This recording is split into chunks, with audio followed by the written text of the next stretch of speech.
What's up, good people? Trenton Davis, Father's Day podcast episode, lucky number 13.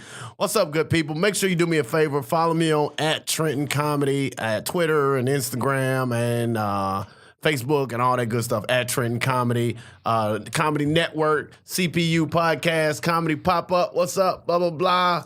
Make sure you follow them on the network. Hey, I'm super excited, people. I got one of my fraternity brothers in the building. Yo. Oh, it's going to be a problem in here today. I'm just going to tell you, there's going to be a lot of misogyny. Ladies, go ahead and cut the podcast off now or go ahead and report me. I'm telling you now, I got my man Dan White is in the building. What's up, Dan? What's up with you, Trent? How you feeling, brother? Oh, man, I'm working. I'm busy, man. Busy's good. Busy's good. So let me give you Dan's stats real quick. Dan is also a father.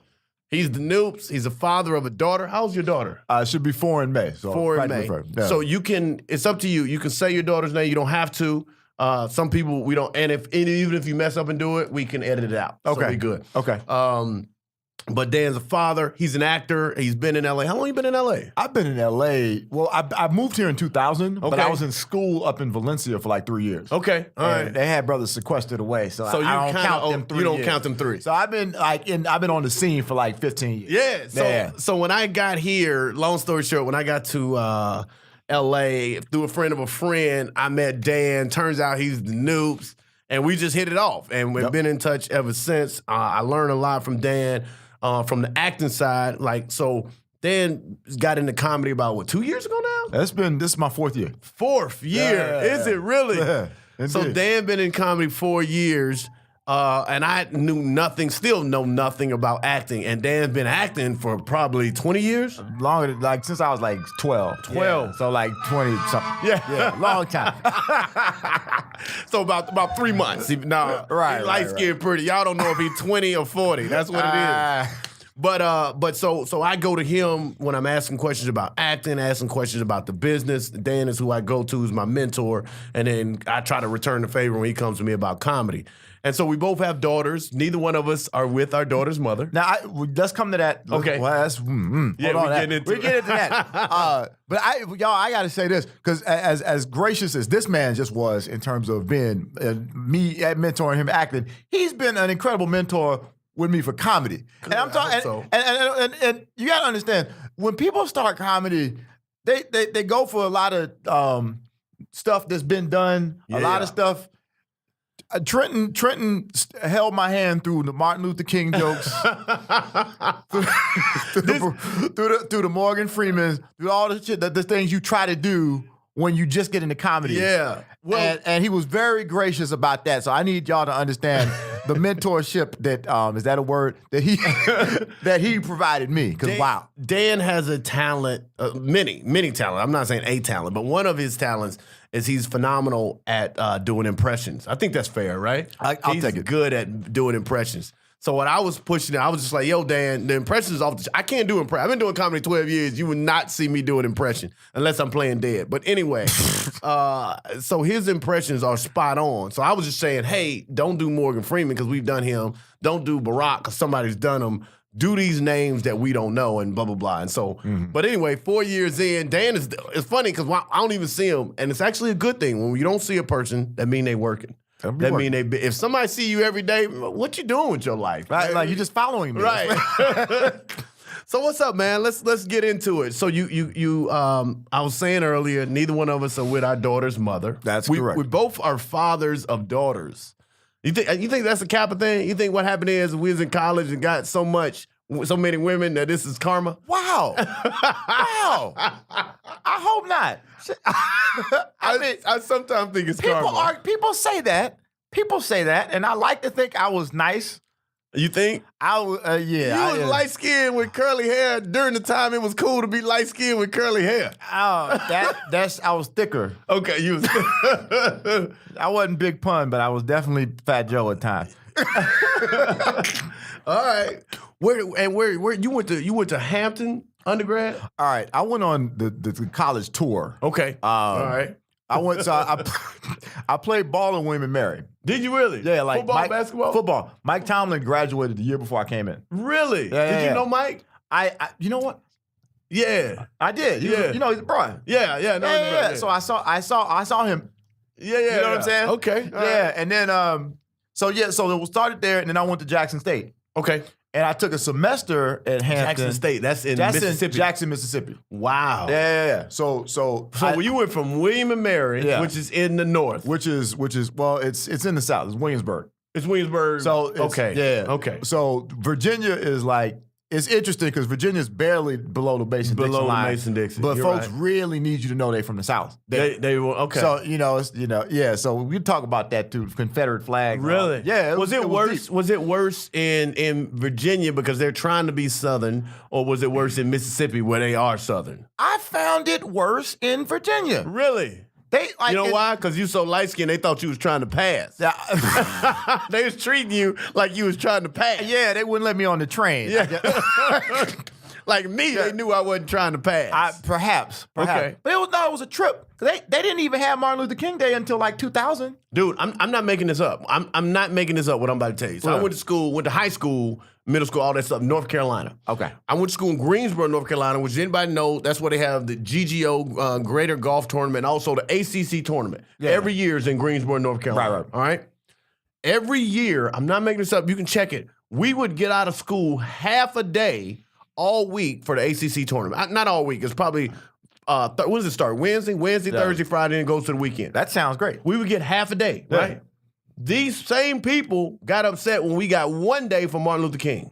Oh, wow. So we would get a full Wednesday, Thursday, Friday off for the ACC tournament. It came to Martin Luther King. They was like, "Oh hell no, you gonna be in geometry, Right. Come Wow. Martin Luther King." It's interesting. They not only did that in Virginia, but they also made it Lee Jackson King Day. Who is Lee Jackson? Robert E. Lee, Get out of here! Stonewall Jackson. So what it is, and forgive me for knowing this, but Are you serious? Robert E. Lee's birthday is like the 13th, and Stonewall Jackson's like the 11th.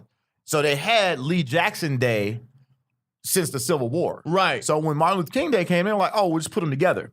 And they did Lee Jackson. So it was Lee Jackson, then King, which is not even in alphabetical order, if you realize. So they had Fuck you, Virginia. Hey, I mean, Fuck you, Virginia, with a black dick. Go ahead.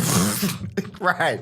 So yeah. So That's fucked up. It's messed up. yeah, man. it was crazy. It was crazy. But Virginia was a trip, man. Yeah. It really was. Oh, I didn't even know that. I've never known that. Mississippi, I didn't experience a lot in Mississippi, but this was because it was only black people. Okay. In Jackson, everybody left. Yeah. So it was all black people. So At Jackson? I bet that was cool as hell, It wasn't was it? great. Really? How Yeah. long was you in Jackson? I was in Jackson off and on every summer. Yeah. My whole life. And then I was in there for school from 97 to 2000. Wow, your parents live in Jackson? No, Your my parents dad? lived in Virginia. My grandma Lived in Jackson. taught at Jackson State. Okay. If you actually go to Jackson State, her name is on the auditorium.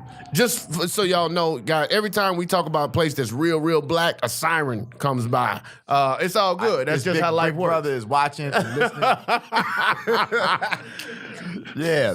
But yeah, so anyway, so Jackson State, Hampton, Okay. and then Howard for a little bit too. And you went to Howard too? Yeah, I took summer semesters and stuff. Yeah. Yeah. I had a tour a little bit. I started at North Carolina A&T. Okay. Aggie Pride. Yep. Left there, went to Georgia State. That's where I pledged at Georgia State. Kappa Theta, yo. And then because of some things that had happened in the past, I was incarcerated. So I finished at Kennesaw. Wait, are you serious? We got kicked out of Georgia State on the. We ain't gonna talk about that. Right now. Okay. But some things that happened with Kappa. When I had already pledged and we was bringing in the next group. Actually, we had already brought in one group, was bringing in the next group, and some things happened. As they happens. do. It Boys will happens. be boys. It was 1999, so I'm pretty sure it's past the statute of limitations. So I could probably talk about it, but I All won't. right. know, Probably for the best. probably for the best, Yeah. right? But okay, so you finished at Howard. Where'd you finish? So I finished at Jackson State. You finished at Jackson State. Yeah, and then I came out here. I went to Cal Arts, California Institute of the Arts. That's Really? Yeah, so that's that was actually founded by Walt Disney Yeah. to continue the animation for his family. Really? And then they expanded it, and they brought acting, Yeah. theater, and film. So dance, you knew. all that. I gotta ask you this: did you know? You knew. How long did you know that you said I want to be an actor? Was that at 12 years old? No, that was. I think they told me I said it when I was like 3. I don't Really? remember. Yeah. Really? Yeah. See, I think that's a blessing, man, because I didn't know. I knew I was funny. I didn't know I wanted to be a comedian until much later. Like When was that? I'm curious. Oh, like I knew. Okay, this is what I really want to do at 30. Wow. I'm 40 now. Like, I had played with it a little before. Like, I did it when I was online. It was like, make us laugh. And blah. But even then, I was like, this is just something I do to not get beat up by the bruh. Right. It wasn't something I thought was going to be a career path. You know, that's funny.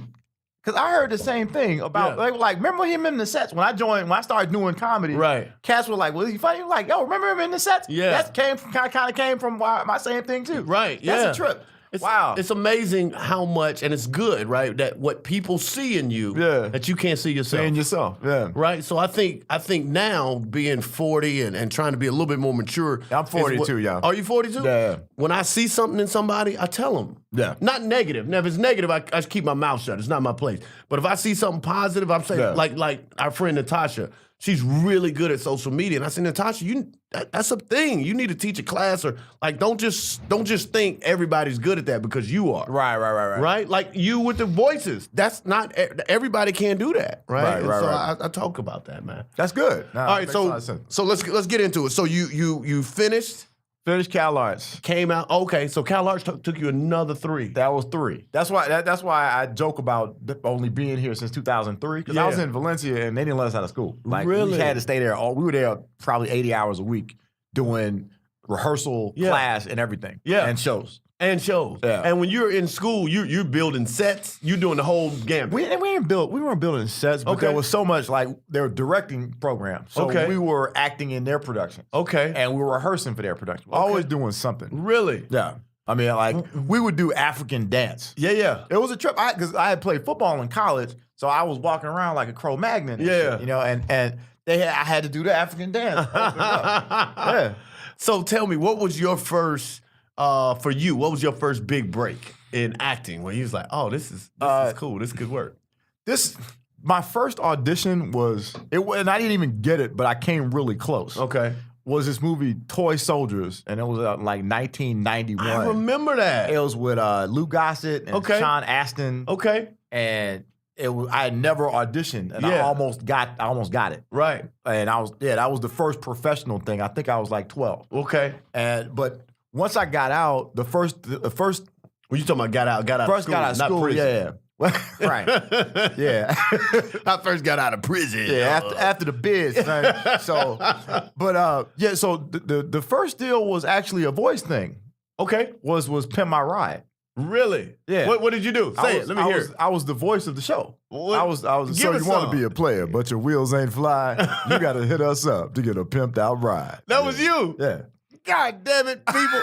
We got damn Pimp My Ride on the motherfucker. Look at this. Don't clap. Them motherfuckers still ain't paid me right. Get out of here. They didn't pay you? Well, they did pay me, but they tried to give me exhibit posters and CDs. they paid you in exhibit residuals and shit. In exhibit paraphernalia. Right. I got an exhibit starter jacket and shit. Oh, man. They talking about I can get cornrows anytime I want for the rest of my life. and beads. And beads. Right. You got a lifetime supply of beads. Okay. Man. But it was that. Yeah. And then Barbershop the series was like, I got the show. You was on Barbershop. I told you he was light-skinned and pretty motherfuckers. I actually played Michael Ealy's character. Did you really? Yeah. How long was you on Barbershop the show? The whole time. But it was only on for 10 episodes. Well, that's cool, bro. But you got all 10. You series regular. Yeah. Wow, man. That was my first job out of school. Like, really? Yeah. That's dope, man. It was fun. That is so cool, man. All right, so let's talk about it. Let's talk about your journey. You started, let's say at 12, right? Went to school, went to a couple different schools, got out here. So I think, seriously, and I'm serious about this, I think people, because of American Idol and The Voice and blah, blah, blah, I think really people think that chasing your dream is about your big break. And that big break takes a month or 6 months. They don't realize it takes 15 years. Yeah, and 20 years. And you might get many big breaks. Okay. Like getting a series regular on Showtime. Right. That was a big break. Yeah. But I haven't had the same success. I've had some success, but it's been up and down and different. So a lot of times, like I have a friend she's 60 years old. And she her one woman show is about how many times she's been discovered. Really? She toured with Stevie Wonder. Wow. She toured with Red Fox. Wow. And she's toured with all these major artists since the 70s. Yeah. And made a ton of money, done a lot of things, but she's always on the verge of being being discovered. Huge. Yeah. And that's amazing, man. Yeah, it's a trip. So it's like, that's one thing I kind of changed my mentality about. It was a paradigm shift to have like, well, this could be good. This could be huge. It could not be. Okay. Like, I worked on this video game for one of the companies, and it was supposed to be for PS4. Okay. And I was in San Diego at this headquarters for like weeks. Okay. And the game ended up getting shelved. Oh. So it's like, you just never know. I had a Super Bowl commercial. Yeah. They played during the Super Bowl. It was for Taco Bell. Okay. And they changed the music and had to change the voice. So it only ran during the Super Bowl, and then my voice was changed. Oh. So it's like, you go never through. know what's go. I mean, and the thing about it is having a good spirit about it, and keeping a good attitude about it. Okay. There's so many like Jaleel White, who was supposed to be Rudy on the Cosby Show. Rudy was supposed to be a boy, and Jaleel White was popping in the early '80s. You look like that all night long Pepsi commercial. I'm dating myself right now, right? But it was that with Lionel Richie. He's featured. He was featured in all them Jell-O pudding pop commercials. Okay, he was the man. Jaleel White was the man, and he was supposed to be Rudy. Rudy was supposed to be a boy, and they changed it at the last minute to make it a girl. After, so there's all these stories about people that have had these almost moment situations. Yeah. But then, he goes on and is Urkel, and he's on #1 show in America for years. Yeah. And what's sad is it haven't worked since. Yeah, not like that. Not like that. Yeah. You know what's almost scary about a show? Well, now it's different because now with Netflix and Hulu, you have way more options. But what's scary is with a sitcom, you could be so successful that the public could never see you as somebody else. The public could never see Jaleel as anybody other than Urkel. Well, he's got to wait a few more years. How many? It's been like when he gets. It's been 20. When he gets gravitas and like some gray hair. And then he can do it. Then he'll come back and he'll be on like The West Wing or something like that. Okay, all right. You know what I'm saying? Can do it. Yeah. Sometimes he can't be a kid anymore. Is what you said. Right. Yeah, he's people forget about it. I guess you're right because Lisa Bonet has had a good career. Yeah, Theo not so much. Well, Theo has his own band, and Oh, he's a musician? Yeah. I didn't know that. He lives in Studio City. You know him? I don't know him. I used to see him all the time at the gas station, random. Yeah. Right. But I see him at the gas station. He got a band. Hey, bro, Spider Cosby Kid coming down. Baby. Oh, that's horrible. That's bad. I'm joking. If Malcolm Jamal Warner, if you ever see this, man, I'm a fan. I'm joking. Anyway, he ain't gonna see this. But he's chilling. Okay. No, he be playing. He's like a legit musician now. Yeah. Be gigging and stuff. Yeah, you know what I'm saying? Yeah. And that's what he does, and he's cool with that. Yeah. You know what I'm saying? Which is awesome. I'm not saying he's cool with it like he's settling or something. Right. If that's what you want to do. Yeah. He probably still getting bread from Cosby Show rerun. Well, when you did hear from him when the whole shit hit the fan with old boy. Well, yeah, with Bill. He was like, yo, y'all get up my money. Somebody put it back on. There's others of us on the show. Right, yeah. So that was the last time I actually Is it still on Nickelodeon? It's on TV One. It need to be. Yeah. That's a whole nother. Look, let's talk. Oh, I'm about to get us in trouble. How does Me Too impact you, brother? It. You too, huh? Wow. That went real deep. Yeah, it did. Real fast. Can I tell you something? I was having a conversation. Yeah. I'm giving you time to think about it. Mm-hmm. I was having a conversation with a comedian. I'm not making this up. Comedian just on Tuesday. And we were talking about movies. He got a movie pass. And he said, yeah, I went to go see the movie with, what is it? The movie with the white chick, real attractive, just came out. Red Sparrow. Yeah. And the comedian said to me, I'm not going to say his name because it's fucked up. His name isn't fucked up. What he said was fucked up. He said, man, she's got a really great nudity scene and a really great rape scene. I was like, whoa. What do you mean what's a great rape scene? That's like a great slavery scene. Right? It was like, yo, he got his ass whipped. That was great. But what it did for me is I realized people like watching a rape scene. Not all. Interesting. Some people. That's exactly what Me Too is about. Is that a porn category? Maybe it has to be. It has to be. And that's exactly what Me Too is about. What is men, myself included at times, looking at certain things as entertainment while it hurts them. Does that make sense? Yeah. So, for somebody to be it's got a really good rape scene, that shit shocked the hell out of me. Right. And just, you got me thinking just in terms of the pop culture and that. I mean, what do all these cats in the songs be singing? I'm about to beat it up. That doesn't sound pleasant to the woman. You know what I'm saying? It doesn't. That's true. But that's true. I don't disagree with you. What is hard for me to rationalize and get my head around, again, I'm not saying it's okay. What's hard for me to get my head around is the songs where a dude is talking about beat it up. Matter of fact, the beat it up song, beat the pussy or blow the whistle, either one of those, that are women's favorite song. They like that song. They love that. So it's hard for me to say, well, I ain't gonna like it for women if women like it themselves. Right. I don't want to tell them what they can and can't like. Right. I understand. So I don't know how to. I don't know. I mean, that's an interesting point. Go. I'm sorry. I was giving. I'm glad you gave me some time because I had some initial thoughts and I've had some additional thoughts. So with the Me Too movement, I think. It's like, did you see today? I think it was today. Michael B. Jordan put inclusion riders in his future contracts. Okay. That's what that's some of the fruit of the Me Too movement. Really? Yeah. I mean, it's from Frances McDonald saying it on Sunday in her speech, and now you're seeing tangible results of it. Yeah. So he Michael B. Jordan said in all my future contracts, you have to have diverse writer. Yeah. And that's what inclusion writer means. Yeah. That's dope, man. Yeah. I'm proud of that, bro. I'm proud. I don't mean to sound like I'm well, shit, I'm proud of him. He's doing his thing. Have you met him? Do you know him? I haven't met him. You know what's crazy? This is crazy, man. So I first moved to LA. In September, October of 2011. Okay. Lived right off Hollywood and Harrow Way. Okay. And he was my next door neighbor. Oh, wow. Swear to God, for a year. Wow, that's crazy. He's my next door neighbor. I remember it was right before or during the time when Fruitvale came out. Super cool. He used to ask me, he's like, man, you a Kappa. I know you got a red tie. He used to always ask me to bar shit.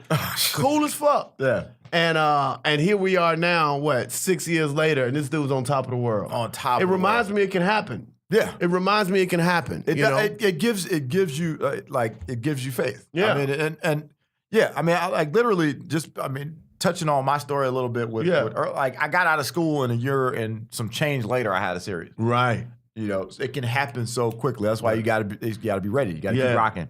And you got to know that you just got to keep on keeping on. Yeah.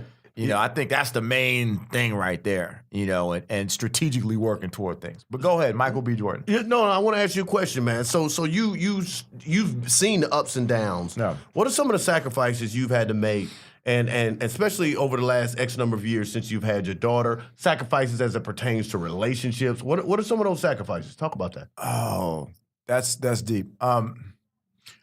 Well, with my daughter, it's been, I kind of wasn't focused on things. I was focused on getting her situated and getting things straight with her mom. How old is she? She'll be 4 in May. Okay. And so it was, it was that, working to get on the same page and go through the challenges of, not being in the relationship anymore and things like that. Was her mom helpful? Is her mom helpful? Yeah, or her mom is great. Okay, her mom's great. We get along really well in terms of what we're, common goals. Good. On the same page. Good. That it was a shift in a way, just trying to figure that out, and I wasn't focused as much on my entertainment. Okay. One thing that did happen was I gained a bunch of weight. Because you weren't working with the just trying to figure things out. Okay. And then I got injured. Oh. And I gained like probably 50 pounds. Really? Yeah. I'm 50 pounds. I lost 45 since October. Yeah, really? Yeah. What's on that crack? That's that crack diet? What did you do to lose 45 pounds? Yeah, crack boxing and running. I forgot you and he's a boxer, people, so don't run up on him. I'll be fighting later on this year, so I'll let you know. Really? About Yeah, that. we got to talk about it. We're going to put that out there. That's a big deal. We should do a podcast at the fight. Oh, that'd be dope. The day or maybe after the fight. Yeah. Right. We're going to do a podcast somewhere on that fight weekend. That sounds Whatever good. makes sense for you. I don't want to do it before the fight. I want you to get your mind. But after the fight. That sounds great. I hope I win because that's going to be an embarrassing interview. What happens? I don't know. He going to win, man. You going to win. We're going to put that out there. Yeah. No, it's straight. You got to be Puerto Rican when you fight. And Mexican, because they had the best fighters, the Puerto Ricans and Mexicans. Dominican. Dominican, okay, you know what I'm talking about. That's what, no, I'm either, depending on how much I weigh, people think I'm Dominican or Samoan. That makes sense. Yeah. So I get it. So you gain weight. Was that just because of stress? And It's stressing. It's Yeah. like, you want things to work and they're not working how you envision them to work. Yeah. You want to be in the situation and it wasn't like, I'm trying to make things work. Does your daughter know that you're an actor? Oh yeah. Does she get it? Does she understand it? Meaning? Oh, dude, I'm her favorite singer. Yeah. She hears the radio and she said, "Daddy, that sounds like your voice. Will you sing that on your next show?" Right. She talks about you tell jokes. She Yeah, loves that. Yeah. She's like, I want to get on stage and tell jokes with you. Really? She rocks. Yeah. That's like, beautiful. I want everything that I do. She wants to do. Yeah. My daughter gets that I'm a comedian. She understands that Daddy tells jokes. Mm-hmm. She hadn't got to. She's seen it on TV, but she hadn't got to see it live yet.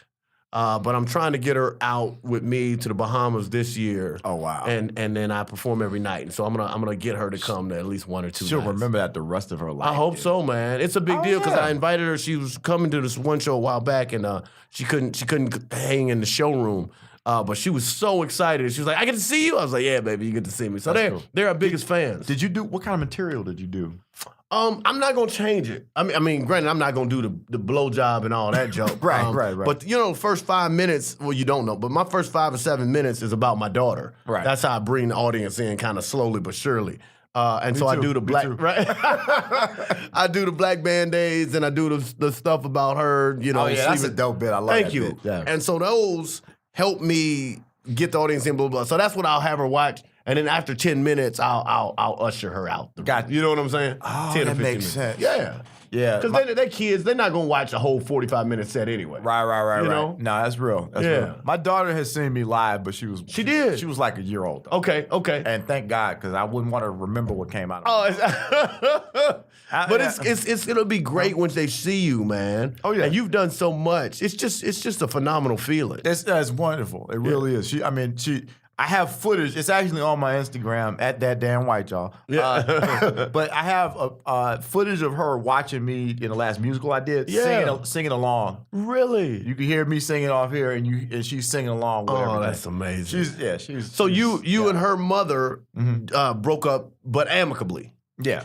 Good, man. Yeah. I wish I could have. It wasn't the same way, but it don't matter. Whatever. I ain't gonna go through that for me. Gotcha. Yeah. That's why my, just so you know, people. That's why my podcast was late last week because I had posted a response to all my shit on Facebook, and then my better judgment was like, don't post that, so I didn't post it. So then I had to come up with another podcast relevation. So anyway, whatever.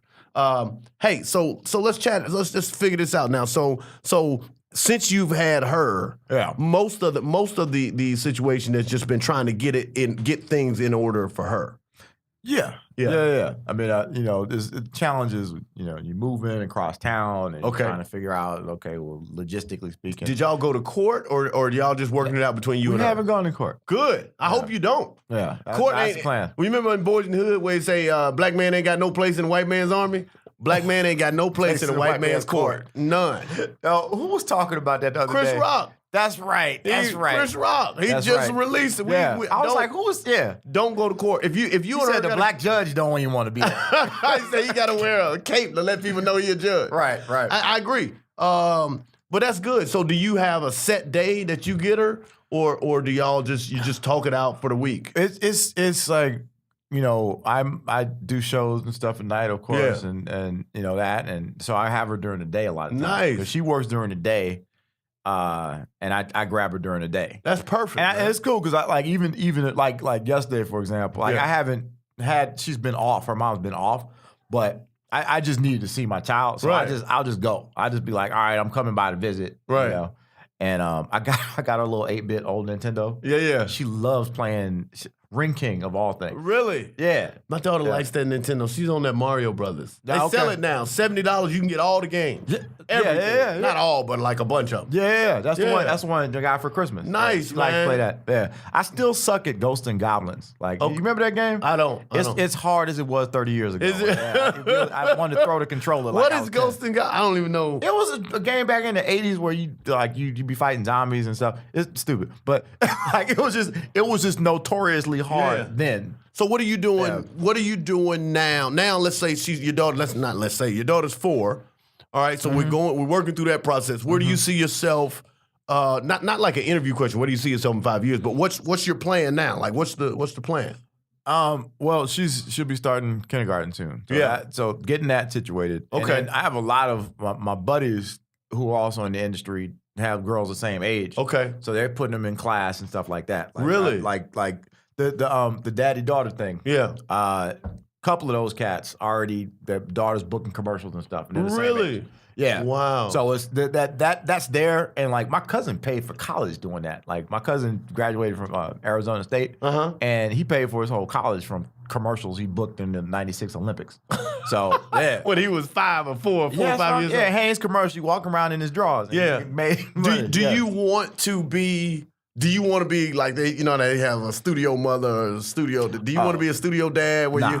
Yeah. So I'm a little bit torn. Yeah. And obviously, I live a little bit further out from L.A. I'm about an hour and a half out of L.A. And on purpose. Like, I'm actually, as we speak, I'm looking for a place. And part of me is like, do I want to move back to L.A.? Because I'm no longer with the mother. Arguably, I could.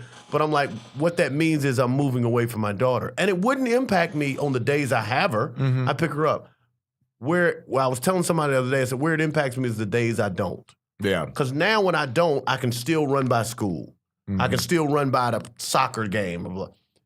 If I'm in LA, I can't run by a soccer game. Yeah. I can't go an hour and a half for a 30-minute soccer game. You know what I'm saying? Yeah. So I think I'm going to stay. How's that going to impact my career? I don't know. I hope I can still overcome whatever I need to. And look, when it's time to get to LA, my opinion is the opportunity and the money will be big enough where something will be worked out. Right. Does that make sense? Yeah, absolutely. And then, if you got to come into town for an audition. People do that all the time. People commute from Oxnard. That's exactly right. Like daily. Daily. Daily. Yeah. You know Denise Woods?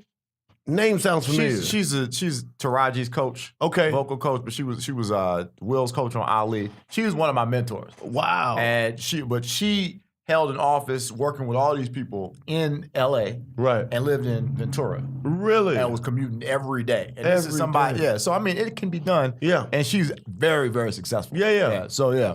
Perfect, man. That's good, man. Well, look, man, I got to get ready to wrap up. We got 10 minutes. I want to take some time to talk about what you got coming up next. I want to make sure that people understand where they can find you on Instagram and Twitter. Let's talk about, for a second, boxing. Yeah. How'd you get into boxing, real quick? I got punched in the face. That's literally how I got into boxing. Are you serious? Yeah. So I was in the bathroom in 6th grade, and this dude named Raymond Pulliam pushed me while I was... Raymond, if we find you, we gonna whoop your ass. We looking for you, Raymond. But yeah, so he pushed me, right? And I was in the stand-up. He pushed me and jostled me. Right. You don't jostle a man while, Right. And so I turned around, I looked at him. Did you pee on him? He got, no, I'm not into that. Okay. No, not knocking those of you who are. All right, Kelly, we love you. Celebration. But yeah, so I got in his face, and his breath stank. Oh. Real bad. And there was a bunch of people, and they were looking around, and I told him I had some Tic Tacs. Oh. So he pushed me, and because I had gone to private school prior to that, I thought that was the fight. Right. So I returned his push, and then he returned with a punch to my nose. Oh, shit. So that's how I started martial arts, because I was like, I don't want that to happen anymore. No more. So I started Taekwondo. I did that black belt, and then I've been boxing since like 2000. Really? Yeah. Wow. Yeah. So now, but what made you now go back into now you're competing? Yeah, that's because I boxed. I trained for like years. Right. I trained with Michael Bent. You know Michael Bent? He knocked out Tommy Morrison. 4-time Gold Glove. Really? He was Sonny Liston and Ali. Really? I trained with him. I trained with Jerry Rosenberg, who was a wild card. I trained with major people. Yeah. And I never competed because I was always working. That's why you don't fuck with light skinned people. You don't know. You never know. You never know. I was always working. I was like, what, but I was like, well, I've done all this training all these years. I've never fought. Yeah, so you want to fight somebody. That's like you go to open mics for 12 years and you never get on stage. You be upset. Yeah. I'm with you. You writing all these jokes. Yeah, so I'm just like, yo. And it's funny because I started sparring again recently. And I had this joke when I first started doing comedy about being a boxer. I said, if y'all motherfuckers don't laugh, it probably will hurt as bad as getting hit in the face. I'll be upset. You know what I'm saying? Right. I got hit in the face again. That hurts worse. Way worse. Way worse. Yeah. So yeah, but that's kind of what I've always wanted to compete. Okay. And I actually competed in sparring with Taekwondo. Yeah. And won a lot of stuff when I was a kid. Okay. But yeah, it's something that I train for. Nice. I'm injury free. Yeah. And it's fun. And it's amateur. Yeah. So it's like 3 minute, 3 rounds. It's not like the normal joint where you 12 rounds. Who are you boxing up against? That I don't know yet. Another amateur. They got a league in Santa Monica and then in OC. What's your weight class? I probably will fight at like 185. Okay. Yeah. That's woo. Hey, y'all, that's serious right now, man. Dan White is in the building. Hey, Dan, you got any shows coming up? Yeah, I'm at the Downey Elk Lodge for the Comedy Face-Off Saturday. Okay. And then I'll be at the Lyric Hyperion Theater on the 17th. Make sure you say it. So Saturday, March 17th. Saturday, March 17th. All right. So this Saturday in Downey, and then next Saturday. By the time they get this Saturday would have been gone. Don't worry about it. right. It's coming out next week. So yeah. So Saturday, March 17th. Now, Saturday, March 17th at the Lyric Hyperion Toy. And where can they follow you on Instagram and Twitter? Follow me at That Dan White. Okay. That Dan White. Yes. Good people, thank you for listening. It's Father's Day podcast. Again, always follow me at Trenton Comedy on everything. Twitter, Instagram, Facebook, everything at Trenton Comedy. By the time this comes out, March 16th and 17th, I'm at Laughs Comedy Cafe in Tucson, Arizona. Come out. That's St. Patrick's Day weekend. Make sure you come out.